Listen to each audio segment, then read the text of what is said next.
All right, so I'll present with you guys an interesting thought to start this off. In crypto, I think we're super tech-oriented, and I actually want to present a challenging question for all my tech maxis out there. I said, the question I want to ask, and it's rhetorical because I'll answer it for you, it is, what is your moat if in an AI-dominated world, 99% of your tech can get easily competed away? Now, this is a question that I think is going to be more relevant today and tomorrow and the days preceding it than it is necessarily today. Now, it's important to note that tech already is competed away. There's an interesting thing that's going viral right now across social channels, and that's really a thing with Mark Zuckerberg basically talking to a CFO.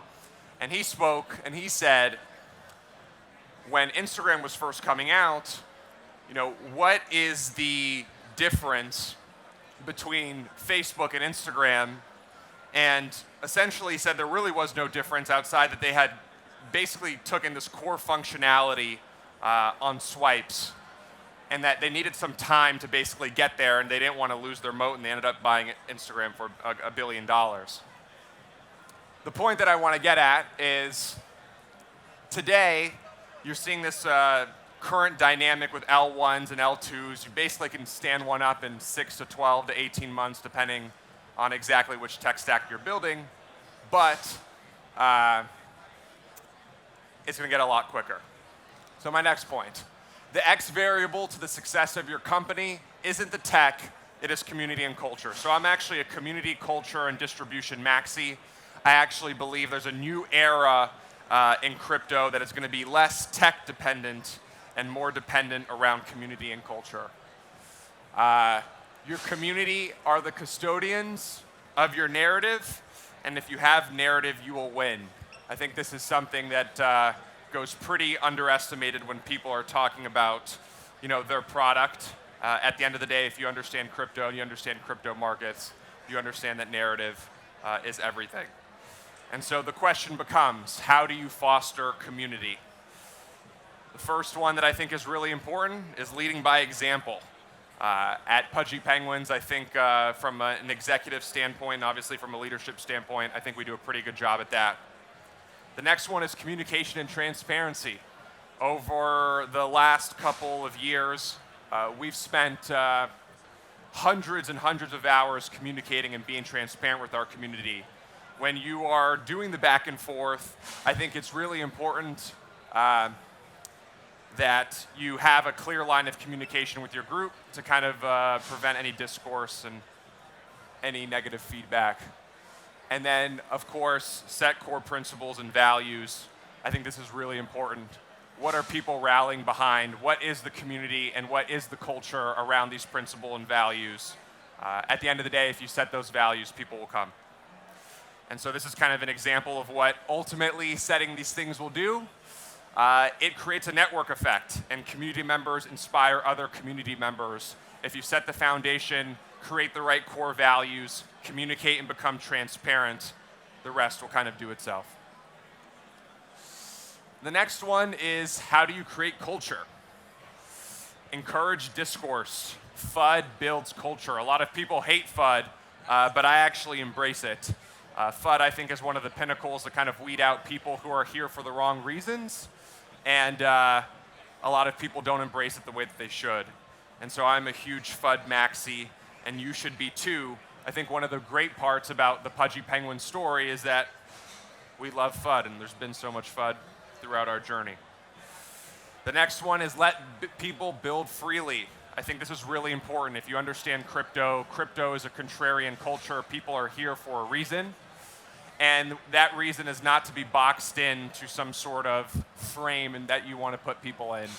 And so let people build freely, let people do what they want, and don't necessarily tell them otherwise. I think the best communities and the best cultures in crypto are the ones that let people build freely. I think this is super important.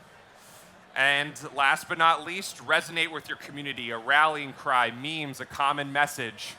Again, you will hear this more from me. Community, culture, and distribution, I think, are the differences between the projects that fail and the projects that succeed. Community and culture being at the backbone of that. Obviously, it's not a conversation about distribution. But when it comes to culture, these are the things you guys are probably most familiar with. Obviously, memes bring community together. A common message brings community together. You see every NFT project or every protocol have some sort of underlying rallying cry, something where they tie in the name of their protocol with GM or something along the lines of that. But these, I think, are really ultimately super important. And so building community and culture in Web3 can give you the edge that traditional brands don't have. And so to give you an example of this, here's kind of in a comparison to the Pudgy Penguin stack compared to the traditional stack. And so if you notice, community and culture, if done right, trickle down and create two layers that I think ultimately beat the left. And so on the left side, you have brand, consumers, and community. Everyone understands that. And on the right side, you have brand participants. Participants come from community and culture. Community, which obviously the left side has. Consumers, and then ultimately builders. Builders are the most important variable, whether you're building an NFT project, an L1, an L2, any protocol in the space. Your protocol is going to live and die ultimately by its participants and ultimately by its builders. And if you can't curate a good community and a good culture, neither of those two things will come. And so on its face, we're at a conference where a lot of people are going to sell you on the tech. And I'm here to tell you, in an AI world, 3 years from now, my AI assistant will be able to outperform most senior developers. And so it is not about the tech. You're shaking your head, and it's true. I promise you it is. I've seen it. It's about the community and culture, and I think participants, builders, are the key underlying variables. You're seeing this in the space. You're seeing this with memes. You're seeing it when you walk in. You're seeing things like Barachain.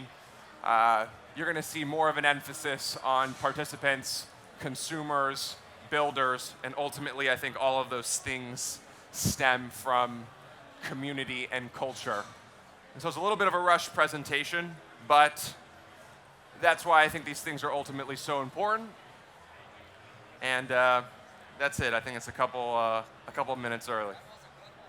It was a good one. It was a rushed one, and I was late. But that's it on my end. And maybe if anybody has any questions, I got 3 minutes left. If not, I'll probably walk off here. Going once. Go. No questions. Going once. Question in the back.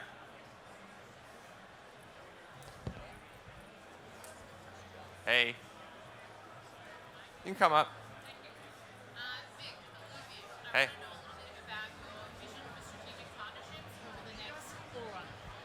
Strategic partnerships over the next bull run. So for those, yeah, go. Hey, Vic from Alluvium here. Hey. We love you guys. Thanks. I want to know what strategic partnerships you have contemplated for the next cycle. Again, for the topic of this conversation, I think when I look at strategic partnerships, I look at mutually beneficial relationships and ultimately things that bolster community and culture, right? And so the one thing that I think we have at Pudgy Penguins is I think we have one of the best communities in the space. And so I know that when I point that community in a certain direction, it reciprocates huge value for protocols. And so right now you're seeing like this meta with NFT projects that protocols are airdropping to these communities. And it's because, again, they have the tech, but what they don't have is they don't have community and culture. And ultimately what you'll find is this space has an abundance of great tech. Great tech is all over the place, but there's only so many projects that are top of mind and that have the narrative, and that narrative is driven through community and culture. The guy over there was shaking his head. I don't think he agrees with me, at least on the tech side, but again, it's abundance. You can walk through this conference specifically and see amazing tech innovations that you've never seen before, but nobody's talking about them ultimately because they don't have community and culture. So when I'm looking at strategic partnerships, I'm looking at how can you fill the void and provide value for us for the value that we reciprocate, which in this case is our community.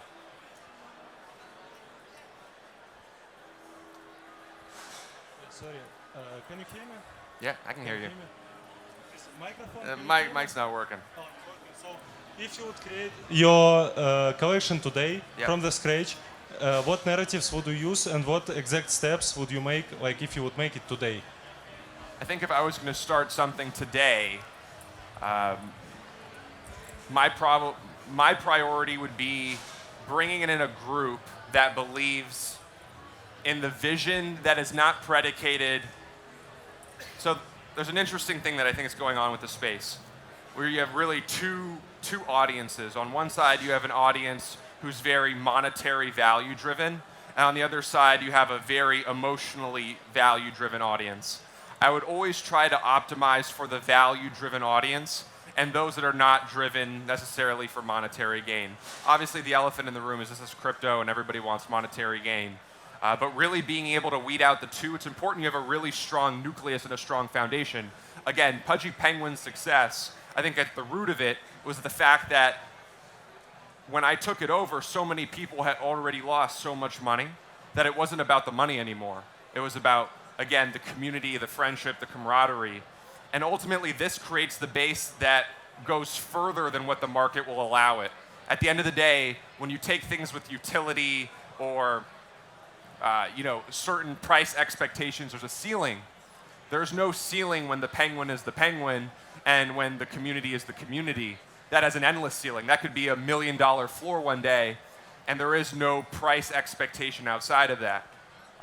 And I think a lot of people have I'm an anti-utility maxi, so probably the best advice I should actually give you is utility is a death sentence, so don't give it to them. And why I say that is because, again, utility creates a ceiling. You don't want a ceiling on your brand, on your product, on your protocol, on your chain. Ceilings ultimately cave in eventually, and there's no blue skies when you have a ceiling. You want to optimize for blue skies. And so I think that would probably be the best answer to your question. So if I were to start a new NFT project today, I would say no utility. Utility is a death sentence. Thank you guys. And sorry for starting out a little rough there.